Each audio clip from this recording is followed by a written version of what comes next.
Hi అండి, అందరికీ నమస్కారం. Welcome to my YouTube channel. ఇప్పుడే అందిన వార్త కడప ఎంపీ అవినాష్ రెడ్డి పరిస్థితి అయితే విషయము ఆ వివరాలు ఈ వీడియోలో తెలుసుకుందాం. వీడియో అయితే ఎక్కడ స్కిప్ చేయకుండా ఎండ్ వరకు అయితే చూసేయండి. వీడియో నచ్చినట్లయితే ఒక లైక్ చేయండి. ఇంకా సబ్స్క్రైబ్ అవునట్టయితే మన ఛానల్ వెంటనే సబ్స్క్రైబ్ చేసుకోవడం ద్వారా నేను చేసే ప్రతి ఒక్క అప్డేట్ న్యూస్ అనేది మీ వరకు రీచ్ అవుతుంది. ఇక వివరాలు చూసుకున్నట్లయితే కడప ఎంపీ సీటు మార్చిన జగన్ అండి అవినాష్ రెడ్డి స్థానంలో అయితే ఎవరుంటారు? సో పార్లమెంట్ ఎన్నికల దగ్గర పడుతున్న నేపథ్యంలో సీఎం జగన్ సంచలన నిర్ణయం తీసుకుంటున్నారు అనైతే సమాచారం అందుతుందండి. సో కడప ఎంపీ సీటు మార్చేందుకు జగన్ రెడీ అయ్యారు.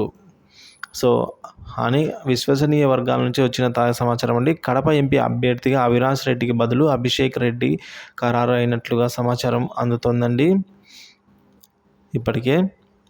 సో వైఎస్ భాస్కర్ రెడ్డి అన్న వైఎస్ ప్రకాష్ రెడ్డి మనవడు వైఎస్ అభిషేక్ రెడ్డి ఇప్పటికే కడప బాధ్యతలు కూడా అభిషేక్ రెడ్డికి అప్పగించారట. ప్రస్తుతం విశాఖలో ఉంటున్న అభిషేక్ రెడ్డికి కడపకు వచ్చేస్తారనే సమాచారం.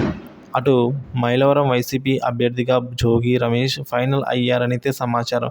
విజయవాడ పశ్చిమ వైసీపీ అభ్యర్థిగా పోతిన మహేష్ చేస్తున్నారట. గుంటూరు వైసీపీ ఎంపీగా విడుదల రజనీ గారు, అలాగే గుంటూరు ఎమ్మెల్యే అభ్యర్థిగా కిలారు రోసయ్యను అనుకుంటున్నారట అని జగన్ గారు అనుకుంటున్నారని ఈ విధంగా మనకు వచ్చిన తాజా సమాచారం.